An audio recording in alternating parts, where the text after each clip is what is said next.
So Lyon, lovely to meet you. My name's Fiona. What we're going to do today is talk about your cancer diagnosis, the treatment you've had, and just discuss whether exercise can play a role in helping you, I suppose, maintain functionality throughout your treatment. So can I start with some details? So your date of birth? 26/1/38. 38. Something I must have said 1,000 times. I could imagine. Every time the nurses come. And so how old does that put you at? That puts me at 76. 76. 77 next birthday. Fantastic. And your cancer diagnosis? Well, I've got two cancers. One we worry about and one we don't. Okay. The one we worry about is called myelodysplastic syndrome, of which there are several varieties. Used to be called pre-leukemia, but people don't use that anymore because they now realize it's just a form of leukemia. It's not pre-leukemia. It is leukemia. Okay. Okay. And the other one I've got, which we don't worry about, is called Waldenstrom's macroglob something or other.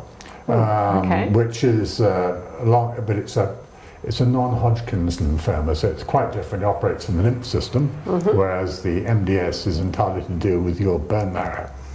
Wow. And they're not linked? They just... No, they're not linked. Not linked. No. Wow. So when were these diagnosed? We'll start with the MDS or the leukemia one. The MDS was diagnosed in, I think it was July 2009, when I had my annual blood test. I've always tried to have an annual blood test. Oh, good, yeah. And there were some irregularities, and that resulted in me seeing a haematologist, etc., etc. It's interesting in that I understand that only half of MDS patients actually are diagnosed. The other half, have it but don't even know they got it because they haven't had a blood test. And it's only when they've proceeded a long way along the track that people realise there's something terribly wrong. So did you feel there was something wrong before you were diagnosed? No, you went along... I mean, I look at me now, I look really quite healthy. But I always use the analogy that actually, I don't know how true this is, but really it's rather like looking at a fine old antique car, but you actually know the chassis is rusty. And it could drop off the wheels just like that, yeah. So, what treatment then? So in July 2009 you were diagnosed, yes. And then what was the process after that? There is no treatment. My MDS for me is actually terminal. It's terminal for everybody else eventually. There is no cure for it. So that's what they told me. They said, wow. There is no cure for this disease. So I said, well, what are you going to do? And they said, well, we're going to watch and wait. Goodness. Which was somewhat putting off. Yeah. And I said, well, what happens when you see something? And they said, well, we'll give you palliative treatment. So that was that. So did they give you a timeline? Or? No, not really. They can't do that either? They don't give timelines. They don't like that. I've been firmly told we don't give timelines. But then what happened was one of the registrars in the Royal North Shore, who was sort of in charge of me, discovered that there was a trial going on here in the Uni of New South Wales, but actually run by John Pimanda, which was into epigenetics. But it was using a relatively new drug called 5-T-azacitidine, otherwise known as Vidasa, by its trade brand name, made by some people called Celgene, who actually leased the, and it's a long, complicated story, they leased the patent off somebody else. This stuff is incredibly expensive, and there were already people on it, but they had actually had to mortgage their houses to do it. Goodness. Well, I wasn't prepared to mortgage my house to do it. No. But if you're on a trial, you get the drug. Exactly. Beautiful. So I was extremely fortunate because I think I'm right in saying only about 30% of people who go on the drug get any benefit from it. And you're a responder? I responded extremely quickly. So brilliant. if this is the graph, here we are down bouncing on the bottom of all the blood counts, and then after about 3 months I was off and up and back to normal, which is where I've actually been. Stayed. But I'm not, unfortunately, now. I'm now gradually sinking, which is to be expected because. And you're still on the drug? Yes, but it's a life prolongation exercise. It's not a cure. So that's the story. So that's sort of where you're at the moment with that one? At the moment, yeah. And what about the second, the cancer, the lymphoma one? Oh, that one, well, we don't worry about that. That's a very slow burn. It takes 5 or 6 years to start to be a worry. And probably the other one will beat it for the bunch. So that's another acting watch. Actually, very strangely, very strange coincidence, my father, who died aged 96, wow, he was diagnosed with Waldenstrom's, but he didn't even know about it because his GP never told him. And it didn't affect him. He died of something else. Okay. Yeah. Okay. Wow, that's quite a history, yes. So we've sort of got dates of diagnosis and we've got treatment. So there's been no sort of chemotherapy, no radiation and no surgery, which is kind of, I suppose... I've got chemotherapy. You've got chemotherapy? Yep. And you're currently on that? That is the Vidasa. Okay. Sorry, I should explain that. Yep. The Vidasa is a regime and which you're on it for 7 days running. Yep, so it's 7 days, each day you go back for your next round. Right. Yep. And then you try and recover for the next 7 days. Right. And then you have another couple of weeks before the whole thing starts again. Okay. So I'm actually on cycle 51. Ooh, okay. And one of the unfortunate side effects, I mean, there are lots of side effects, and I can tell you what they are. But one rather unfortunate side effect is your legs and your bottom never really recover from the injections which you are given.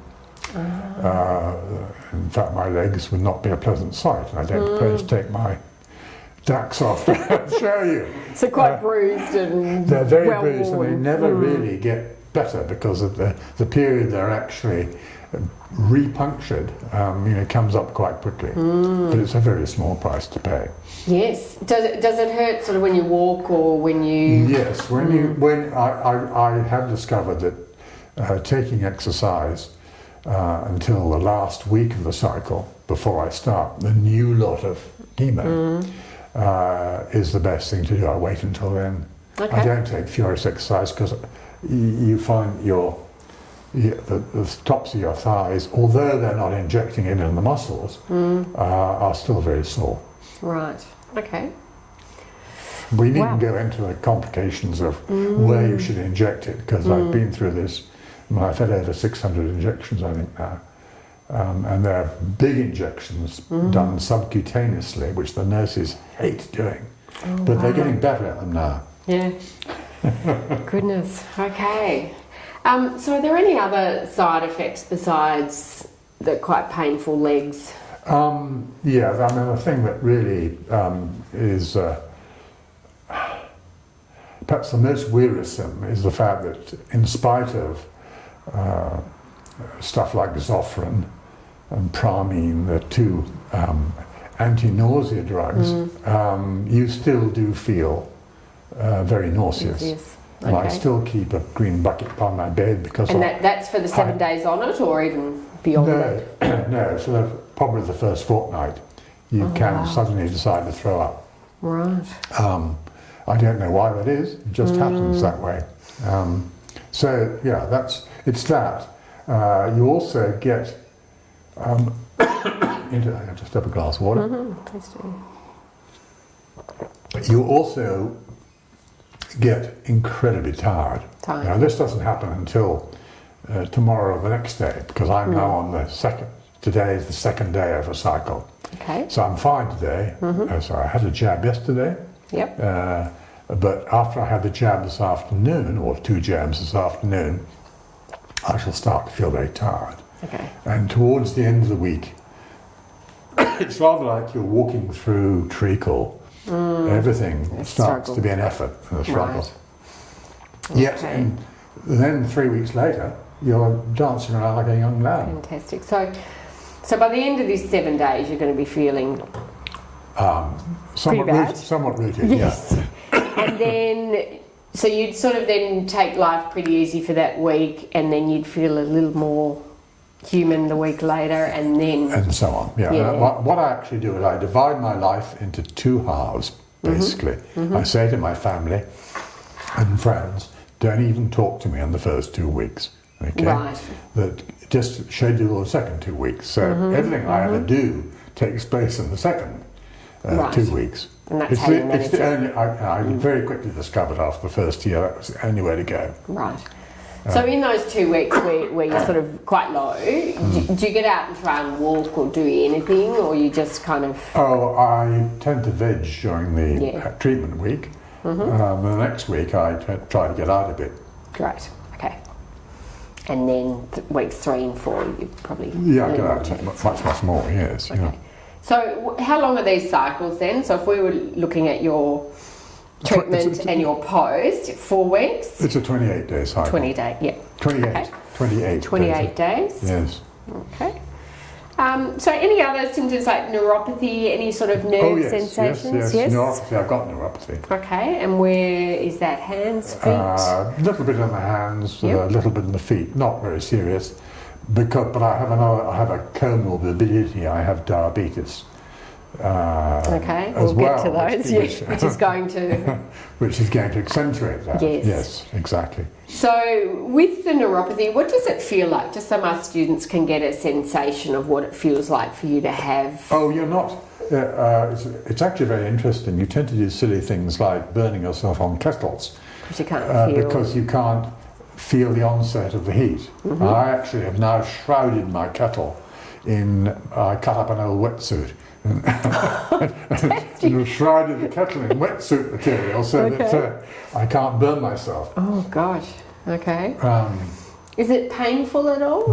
No. And in terms of your feet, if we were going to put you on your feet and you're walking, would that sort of exacerbate it, or that's... No, but I do try and keep shoes or slippers on all the time, because you can run into something with your feet and not realise that you've done it.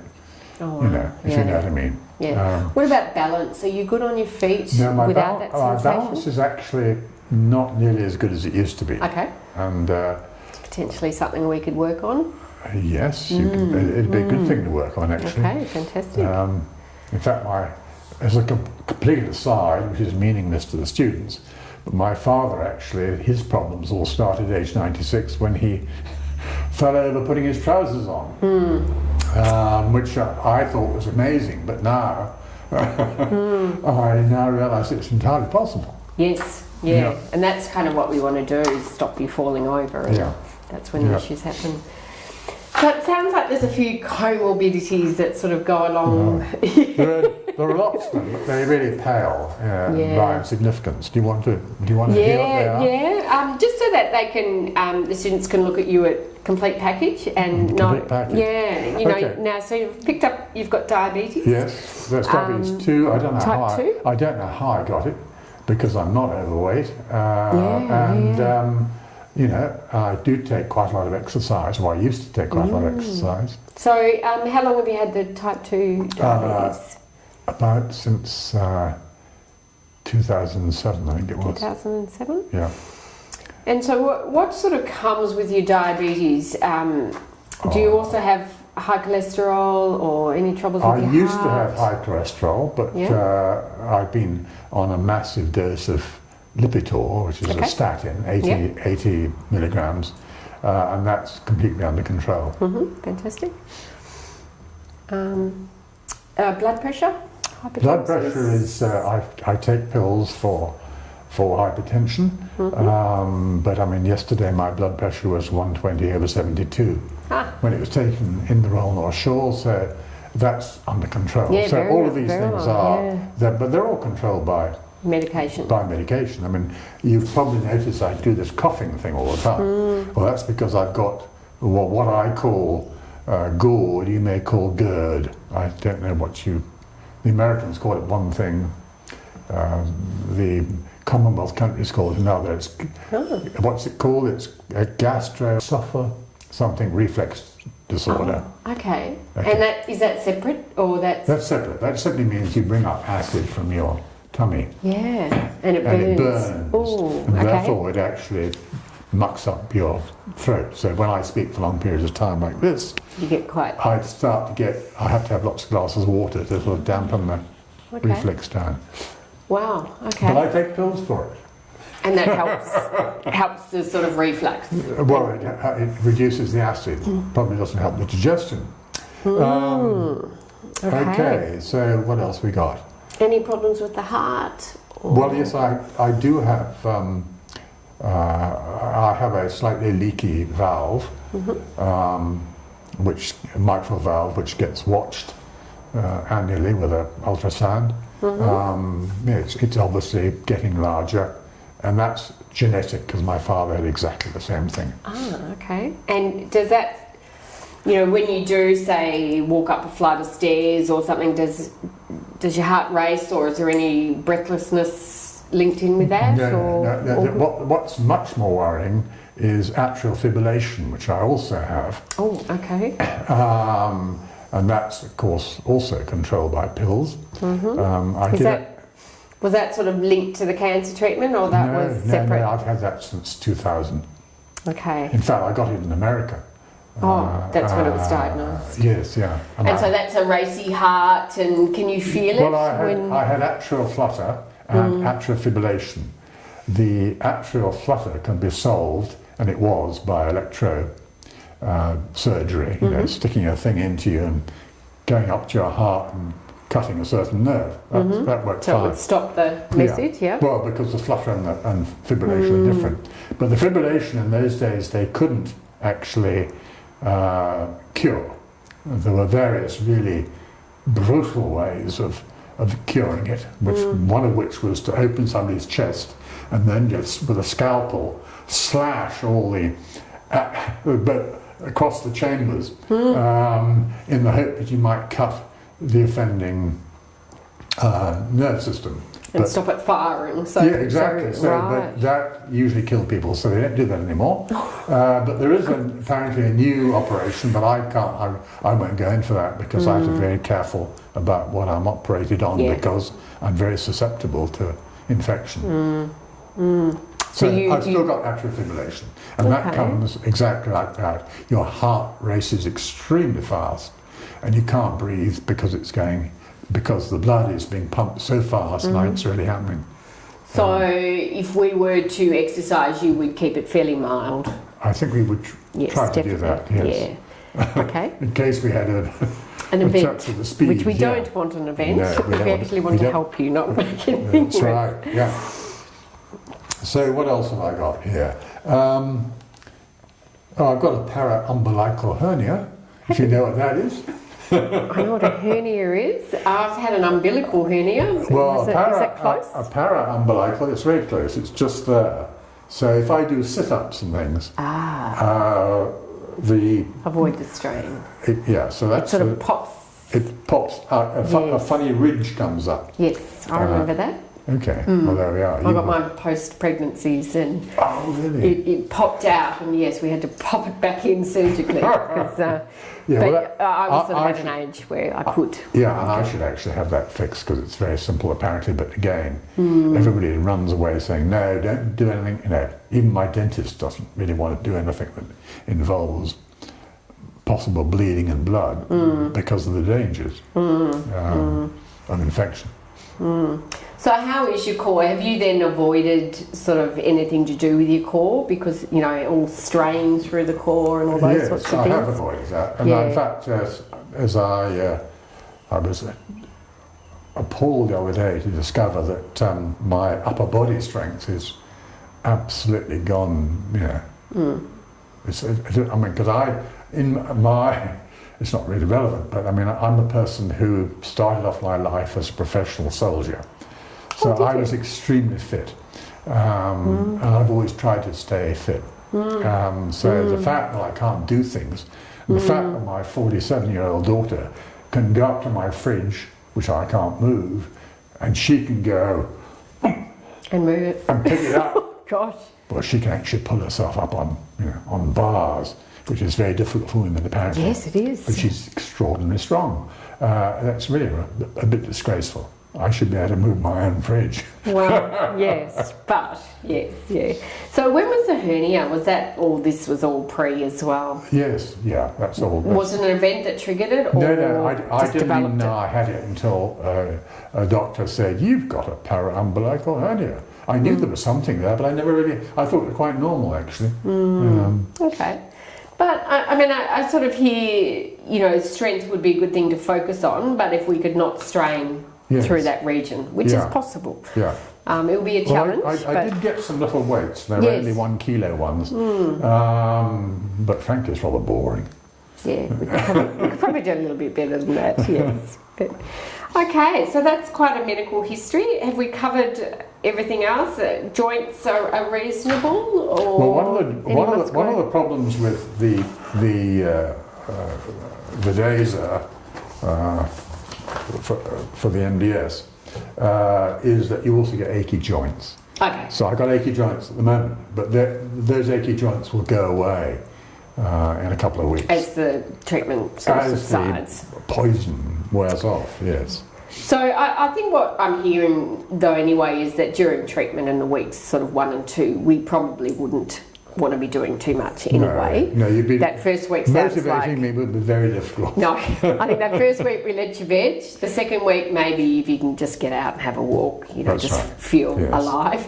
And then the third and fourth week we could probably squeeze something in just to, I suppose, just to keep your function going. And I think what I'm hearing is 2 really good key focuses would be on some balance training, which doesn't strain, but is going to keep you sort of that stability and stop you falling over, because that's sort of the last place we want you to end up. And maybe a strength program in those 2 weeks that you're feeling reasonable, but nothing that strains through that core too much. Now, there is one thing I have forgotten, and that is I've got a slightly dodgy right knee. Okay. Which tends to, the patella tends to flop about, and I've had physio for it. Right. But that doesn't really seem to do very much. So is it patella not tracking properly? Yes. Or, okay. Yes. So it slops over. And if that was my leg, they've been trying to make the muscle there bigger, which is, I don't know. Yes. And there's a little, what's this one here? Oh, VMO, vastus medialis, yes. Is that it? I had a bad knee. I've actually had knee surgery, and it was the same thing. It didn't track properly, and I used to tape it and do a few things, and they said build up your leg strength around it and all these things. In the end, I needed surgery. It was an injury that I'd knocked it out of place. But so probably exercises where even sitting on a bike where it just sort of tracks in a unilateral direction and doesn't sort of cause too much movement through rather it. like you, I actually have had to strap it up. Right, Yes. in the past. Yeah, because I watched very carefully what the physio did and just replicated it. Yeah, good. Okay. It's much cheaper too. So was that an injury, or it's just that's how your knee No, was? I think it's just the way it goes. Yeah, they said to me that I had shallow grooves, and so it pops out more easily and things like that. So then we get to physical activity. So it sounds like in the past you've been quite fit and quite active. No, I've done it. You know, if there's been something to do of a physical nature, yes, I've tended to do it. Okay. And obviously, you know, as we age, we do less. But then when you age and have all these challenges, I think I'll call them. Well, they're not. I mean, to me, they're not. They're just getting. It's just age. I don't have any hassles about this. Okay. I mean, the much more difficult thing, and this is not an exercise thing, is to persuade your children and your grandchildren that yes, Grandpa is going to die. He's not going to be here probably in a year or so. And that's, I spent a lot of time actually preparing them because they're all firm believers in modern medicine, you know. Oh, he's on the drugs, so he must be all right. But I have to say, look guys, one day I'm not going to be here. And for the moment, you're doing your best. But, yeah. Exactly. Yeah. But it's a very interesting psychological aspect which I may say modern medicine seems to completely ignore. They do have aspects in the course here at UNSW. They do. They talk about end-of-life discussions and palliative care, and they are important conversations. Oh, very important. I've certainly lost both my parents, and I think it's a healthy conversation to have because it helps prepare them. Because when it does happen, you're just a little bit more prepared rather than naive. I think. That's right.